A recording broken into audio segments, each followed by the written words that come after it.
जी हां, आपको बता दें कि लॉकडाउन से जुड़ी हुई कुछ बेहद बड़ी और अहम खबरें निकल कर आ रही हैं। जानेंगे एक एक करके विस्तार से, लेकिन इससे पहले अगर आप भी चाहते हैं कि पूरी दुनिया में फैली महामारी और साथ ही साथ आपकी परेशानी भी जल्द से जल्द खत्म हो, तो इस वीडियो को लाइक कीजिए और देखते रहिए। दोस्तों, खबरों का सिलसिला शुरू करने से पहले आपको बता दें कि महामारी का कहर दिन पर दिन बढ़ने के कारण सरकार की तरफ से कुछ कड़े कानून और नए नियम लागू किए गए हैं, जिन्हें जानना आपके लिए बेहद जरूरी है। इसलिए आपसे अनुरोध है कि वीडियो को अंत तक जरूर देखिएगा। दोस्तों, वीडियो में आगे बढ़ने से पहले फटाफट जान लेते हैं महामारी के नए अपडेट्स को। अभी तक भारत में संक्रमित मरीजों की संख्या 35,000 के पार चली गई है, जबकि खुशी की बात यह है कि 9,068 मरीज ठीक होकर घर जा चुके हैं। पर दुख की बात यह है कि 1,154 मरीजों ने दम तोड़ दिया है। अगर बात करें हम विश्व की, तो विश्व में 33,33,494 नए मामले सामने आए हैं, जबकि 10,53,569 मरीज ठीक होकर घर जा चुके हैं। पर दुख की बात यह है कि 2,35,136 मरीजों ने दम तोड़ दिया है। जी दोस्तों, बढ़ते हैं आज की पहली और बड़ी खबर की तरफ। आज की पहली और बड़ी खबर जो निकल कर आ रही है कि मोदी सरकार ने 2 हफ्ते के लिए बढ़ाया लॉकडाउन, 17 मई तक रहेगा जारी। जी दोस्तों, आपको बता दें कि देश में कोरोना वायरस का संकट लगातार बढ़ता ही जा रहा है। कोरोना वायरस के संक्रमण को रोकने के लिए देश में लॉकडाउन लागू है। इस बीच कोरोना संकट से निपटने के लिए देश में लॉकडाउन को 2 हफ्तों के लिए बढ़ा दिया गया है। अब देश में 17 मई तक लॉकडाउन जारी रहेगा। गृह मंत्रालय के जरिए इसकी जानकारी दी गई है। जी दोस्तों, आपको बता दें कि दरअसल लॉकडाउन 2 की मियाद 3 मई को खत्म होने वाली है। हालांकि इससे पहले ही मोदी सरकार के जरिए देशव्यापी लॉकडाउन को 2 हफ्तों के लिए बढ़ाए जाने का फैसला किया गया है। अब 4 मई से लेकर 17 मई तक लॉकडाउन 3 लागू रहेगा। इस दौरान जारी रहने वाली गतिविधियों के लिए गृह मंत्रालय ने एडवाइजरी भी जारी की है। जी हाँ दोस्तों, बहुत बड़ी खबर निकल कर आई है। हम आपसे पूछना चाहते हैं कि इस आपदा की घड़ी में इस समय लॉकडाउन को आगे बढ़ाना चाहिए या नहीं बढ़ाना चाहिए, कमेंट करके जरूर बताएं। दोस्तों, आगे बढ़ने से पहले वीडियो को लाइक और शेयर जरूर कर दें। अगर अभी तक आपने चैनल को सब्सक्राइब नहीं किया तो सब्सक्राइब करें, बेल के आइकन को दबाएं, ऑल नोटिफिकेशन को जरूर ऑन करें। और इसी के साथ बढ़ते हैं अगली बड़ी खबर की तरफ। अगली बड़ी खबर जो निकल कर आ रही है कि लॉकडाउन में फंसे हुए लोगों के लिए चलेंगी 6 श्रमिक स्पेशल ट्रेनें, सरकार ने दे दी है मंजूरी। जी हाँ दोस्तों, आपको बता दें कि कोरोना महामारी के कारण देश में लॉकडाउन की वजह से अलग अलग राज्यों में फंसे लोगों के लिए एक बड़ी खबर है। केंद्र सरकार ने उनके लिए 6 श्रमिक स्पेशल ट्रेन चलाने की अनुमति दे ही दी है। शुक्रवार को प्रधानमंत्री आवास पर हुई बैठक में इस बारे में फैसला हुआ है। इस मीटिंग में पीएम नरेंद्र मोदी के अलावा गृह मंत्री अमित शाह, रेल मंत्री Piyush Goyal, chief of defence staff general Vipin Rawat, cabinet सचिव राजीव गौबा और पीएम के प्रधान सचिव पीके मिश्रा शामिल रहे। जी हाँ दोस्तों, आपको बता दें कि मीटिंग के बाद रेल मंत्री पीयूष गोयल ने ट्वीट करके कहा कि लॉकडाउन के कारण देश के विभिन्न हिस्सों में फंसे हुए नागरिकों को रेलवे द्वारा भेजे जाने की अनुमति देने के लिए पीएम नरेंद्र मोदी व गृह मंत्री अमित शाह का धन्यवाद। रेलवे श्रमिक स्पेशल ट्रेन चलाकर घर से दूर हुए लोगों को उनकी मंजिल तक पहुंचाना सुनिश्चित करेगी। जी हाँ दोस्तों, आपको बता दें कि हमारे मजदूर भाइयों के लिए बहुत बड़ी खबर निकल कर आई है, जो दूसरे राज्यों में फंस गए और अपने घर जाना चाहते हैं। आप जल्दबाजी बिल्कुल ना करें और धैर्य बनाए रखें। बस आप अपने नाम के साथ राज्य का नाम लिखें और किस राज्य में जाना चाहते हैं उसका नाम लिखकर कमेंट जरूर करें। जी हाँ दोस्तों, बढ़ते हैं अगली बड़ी खबर की तरफ। बड़ी खबर जो निकल कर आ रही कि प्रवासियों के लिए तेलंगाना से झारखंड के लिए चलाई गई पहली स्पेशल ट्रेन। जी दोस्तों, आपको बता दें कि कोरोना वायरस को फैलने से रोकने के लिए लागू देशव्यापी लॉकडाउन के कारण दूसरे राज्यों में फंसे हुए प्रवासियों के लिए रेलवे ने शुक्रवार को एक विशेष ट्रेन चलाई। जी दोस्तों, आपको बता दें कि तेलंगाना के लिंगमपल्ली से झारखंड के हटिया तक चलने वाली इस ट्रेन में 1200 लोग सवार हुए थे जो यहाँ फंसे हुए थे। यह ट्रेन कल सुबह रवाना हुई। फिलहाल अभी यही ट्रेन चलाई गई है। लॉकडाउन होने के बाद पहली बार कोई यात्री ट्रेन चली है। इसकी जानकारी आरपीएफ के महानिदेशक अरुण कुमार ने दी। जी दोस्तों, आपको बता दें कि रेलवे सुरक्षा बल यानी कि आरपीएफ के महानिदेशक अरुण कुमार ने कहा कि तेलंगाना से झारखंड के लिए एक नॉन स्टॉप ट्रेन कल सुबह 1200 प्रवासियों के साथ शुरू हुई और हटिया तक पहुंचेगी। जी दोस्तों, आपको बता दें कि अब स्पेशल ट्रेनें चल चुकी हैं, इसलिए अब आपको घबराने की जरूरत बिल्कुल भी नहीं है। अभी आप जहां पर हैं वहीं पर रहें। आपको स्पेशल ट्रेन द्वारा आपके राज्य पहुंचा दिया जाएगा। आप अपने नाम के साथ राज्य का नाम लिखें जिस राज्य में आपको जाना है और हमें कमेंट करें। जी दोस्तों, बढ़ते हैं अगली बड़ी खबर की तरफ। अगली बड़ी खबर जो निकल कर आ रही कि लॉकडाउन 3 में किस जोन में मिलेगी कितनी छूट, 17 मई तक क्या खुलेगा और क्या रहेगा बंद। जी दोस्तों, आपको बता दें कि कोरोना वायरस को फैलने से रोकने के लिए लॉकडाउन 2 को 2 सप्ताह के लिए बढ़ाया गया है। हालांकि इस बार ग्रीन और ऑरेंज जोन में पहले से अधिक छूट दी जाएगी। सोशल डिस्टेंसिंग के नियम पहले की तरह ही जारी रहेंगे। ट्रकों और मालवाहक वाहनों को किसी भी पास की जरूरत नहीं होगी। स्वास्थ्य मंत्रालय के अनुसार देश में रेड जोन के तहत 130 जिले, ऑरेंज जोन के तहत 284 जिले और ग्रीन जोन के तहत 319 जिलों को रखा गया है। हर सप्ताह इसका आकलन किया जाएगा और संक्रमित मामलों के अनुसार जोन में बदलाव किया जाएगा। गृह मंत्रालय की ओर से रेड, ग्रीन और ऑरेंज जोन के लिए अलग अलग गाइडलाइंस तैयार की गई है। जी दोस्तों, आपको बता दें कि गृह मंत्रालय ने कहा है कि रेड जोन में कई तरह के प्रतिबंध होंगे, परंतु ग्रीन और ऑरेंज जोन में काफी छूट दी जाएगी। जी दोस्तों, आपको बता दें कि 17 मई तक ट्रेन, हवाई जहाज, मेट्रो सब बंद रहेंगे। स्पा, सैलून और नाई की दुकानें भी नहीं खुलेंगी। स्कूल, कॉलेज और एजुकेशनल इंस्टीट्यूट भी नहीं चलेंगे। धार्मिक स्थान, पूजा स्थल जनता के लिए बंद रहेंगे।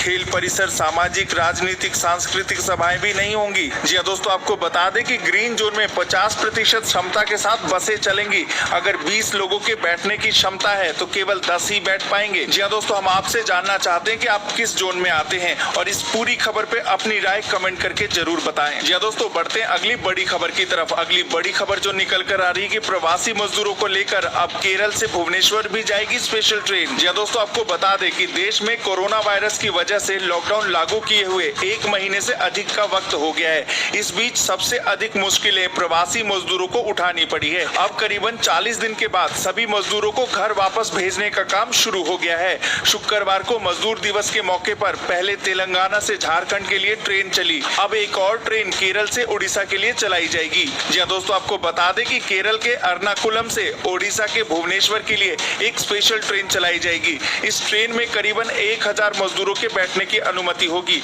उड़ीसा सरकार की अपील के बाद रेल मंत्रालय ने इस स्पेशल ट्रेन को चलने की अनुमति दी है। इस दौरान social distancing, sanitization, screening, quarantine जैसे नियमों का पालन करना होगा। वहीं दूसरी ओर अभी कर्नाटक के लिए किसी भी स्पेशल ट्रेन को चलाने का फैसला नहीं लिया गया है। जी दोस्तों, आपको बता दें कि सरकार ने 6 श्रमिक स्पेशल ट्रेनें चलाने की घोषणा की है। इसमें से लिंगमपल्ली से हटिया जो ऑलरेडी चलाई जा चुकी है, अलुआ से भुवनेश्वर, नासिक से भोपाल, जयपुर से पटना, नासिक से लखनऊ और कोटा से हटिया के लिए श्रमिक स्पेशल ट्रेनें चलाई जाएंगी। जी हाँ दोस्तों, बहुत ही राहत भरी खबर है उन लोगों के लिए जो दूसरे राज्य में फंसे हुए हैं। अब सरकार उनको स्पेशल ट्रेनों की मदद से उनके गृह राज्य में भेजेगी। इसीलिए हम आपको बार बार कह रहे हैं कि नाम के साथ राज्य का नाम जरूर लिखिए जिस राज्य में आपको जाना है और जल्दी से हमें कमेंट कीजिए। खबर जो निकल कर आ रही कि लॉकडाउन 3 में खुल सकेंगे फैक्ट्री और दफ्तर, लेकिन होंगी कुछ शर्तें। जी हाँ दोस्तों, आपको बता दें कि वैसे तो 3 मई को लॉकडाउन की अवधि पूरी हो रही थी, लेकिन एक बार फिर इसे 2 हफ्तों के लिए बढ़ा दिया गया है। मतलब ये कि अब 17 मई तक लॉकडाउन लागू रहेगा। इस संबंध में गृह मंत्रालय ने एक गाइडलाइन भी जारी कर दी है।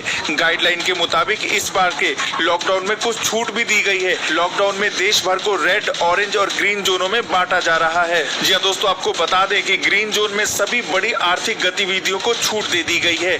दफ्तर और फैक्ट्रियों को शर्तों के साथ शुरू करने की इजाजत दे दी गई है। जी हाँ दोस्तों, आपको बता दें कि जिन जिलों में पिछले 21 दिनों से कोरोना वायरस के संक्रमण का एक भी मामला नहीं आता, उन्हें ग्रीन जोन घोषित कर दिया जाता है। जी हाँ दोस्तों, आपको बता दें कि गाइडलाइन में कहा गया है कि रेड जोन में बड़ी संख्या में अन्य गतिविधियों की अनुमति होगी।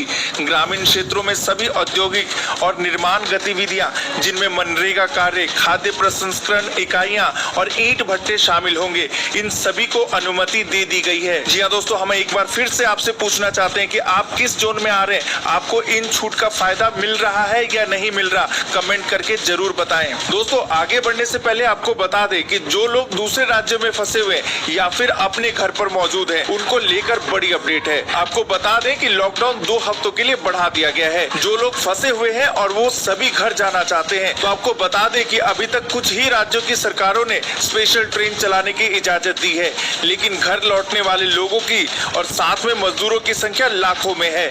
तो ऐसे में आपके राज्य की सरकार कब कौन सी ट्रेन चलवाती है, इसकी जानकारी आपको होनी चाहिए। नहीं तो आपके राज्य में ट्रेन चलने के बावजूद उसमें सफर नहीं कर पाएंगे और आप इस स्पेशल ट्रेन के लाभ से वंचित रह जाएंगे। लेकिन आप सभी को चिंता करने की जरूरत नहीं है, क्योंकि अब वेबसाइट कम एप्लीकेशन की मदद से आप टू डेट रह पाएंगे, वो भी 7 दिन 24 घंटे। इसके लिए आपको सबसे पहले नीचे दिए गए लिंक पर क्लिक करने के बाद वेबसाइट को खोलना होगा। उसके बाद वेबसाइट पर आपको एक पॉपअप दिखेगा जिसमें लिखा होगा ऐड टू होम स्क्रीन। उस पर दबाने के बाद आपकी होम स्क्रीन पर एक एप्लीकेशन आ जाएगी, जिसकी मदद से आप स्पेशल ट्रेन कब और किस राज्य में चलाई जानी है, इसकी जानकारी आप इस ऐप को खोलकर कभी भी पा सकते हैं। और साथ ही इसमें आप जान पाएंगे कि लॉकडाउन के दौरान आपको कौन कौन सी चीजों से छूट मिलती जा रही है और कौन कौन सी चीजें ऐसी हैं जिस पर रोक लगा दी गई है। और साथ ही आपको लॉकडाउन से जुड़ी हुई बेहद काम की अपडेट मिलती रहेगी। जी दोस्तों, बढ़ते हैं अगली बड़ी खबर की तरफ। अगली बड़ी खबर जो निकल कर आ रही है, योगी सरकार ने दिया तोहफा, 30 लाख मजदूरों को 1-1 हजार रुपए का भत्ता जारी किया। जी दोस्तों, आपको बता दें कि उत्तर प्रदेश सरकार ने मजदूर दिवस पर शुक्रवार को मजदूरों को सौगात दी है। राज्य सरकार ने 30 लाख मजदूरों को भत्ते की किस्त जारी कर दी है। साथ ही मजदूर दिवस के मौके पर राशन देने की दूसरी किस्त की भी शुरुआत की गई है। जी हां दोस्तों, आपको बता दें कि उत्तर प्रदेश के मुख्यमंत्री योगी आदित्यनाथ ने कहा है कि यूपी सरकार ने निर्माण श्रमिकों, रोज कमाने वाले ठेली, खोमचा, रेडी, रिक्शा, ई रिक्शा, कुली, ग्रामीण और शहरी क्षेत्र के 16 श्रेणी के कामगारों, धोबी, मिस्त्री, मोची, नाई, कुम्हार, राजमिस्त्री आदि के लिए भरण पोषण भत्ता देने की व्यवस्था की है। जी हाँ दोस्तों, इस आपदा की घड़ी में सरकार मदद तो कर रही है, ये मदद आप तक पहुंच रही है या नहीं पहुंच रही है, कमेंट करके जरूर बताएं। जी हाँ दोस्तों, बढ़ते हैं अगली बड़ी खबर की तरफ। अगली बड़ी खबर जो निकल कर आ रही कि गरीब मजदूरों के लिए केजरीवाल सरकार का बड़ा ऐलान, इस माह से मिलेगा दुगना राशन। जी हाँ दोस्तों, आपको बता दें कि दिल्ली के मुख्यमंत्री अरविंद केजरीवाल ने मजदूर दिवस के अवसर पर बड़ा ऐलान किया। सीएम केजरीवाल ने एक प्रेस कॉन्फ्रेंस करके ऐलान किया कि इस महीने से सरकार गरीब और दिहाड़ी मजदूर जिनकी रोजी रोटी चली गई है, उनको दुगना राशन दिया जाएगा। सीएम केजरीवाल ने कहा कि जो राशन इन्हें 5 किलो प्रति व्यक्ति के हिसाब से दिया जाता था, वो अब 10 किलो प्रति व्यक्ति के हिसाब से दिया जाएगा। जी हाँ दोस्तों, आपको बता दें कि सीएम केजरीवाल ने कहा कि कोरोना वायरस महामारी के प्रसार को रोकने के लिए किए गए लॉकडाउन के कारण बुरी तरह से प्रभावित प्रवासी मजदूरों को सलाम किया है। उन्होंने प्रवासी मजदूरों का हौसला बढ़ाने के साथ साथ उनके जीवन की गरिमा का ध्यान रखने के लिए सभी लोगों से अपील की है। जी हाँ दोस्तों, दिल्ली सरकार की तरफ से जो कदम उठाया गया वो सराहनीय है। इस पूरी खबर पर आपकी क्या राय है, कमेंट करके जरूर बताएं। जी दोस्तों, बढ़ते हैं अगली बड़ी खबर की तरफ। अगली बड़ी खबर जो निकल कर आ रही कि रसोई गैस सिलेंडर 163 रुपए हुआ सस्ता। जी दोस्तों, आपको बता दें कि लॉकडाउन के बीच एलपीजी सिलेंडर के उपभोक्ताओं के लिए एक अच्छी खबर है।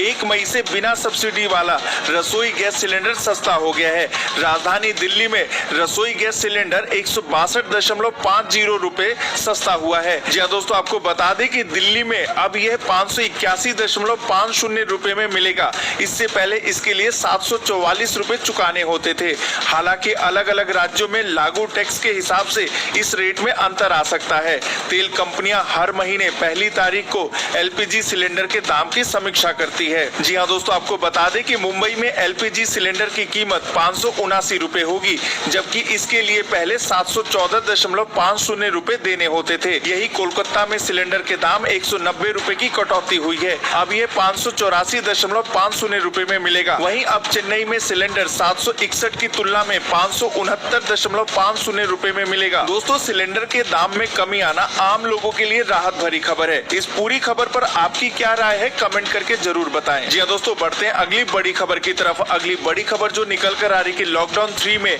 दुकानों पर शराब, पान मसाले की होगी बिक्री, पर नियमों का करना होगा पालन। जी हाँ दोस्तों, आपको बता दें कि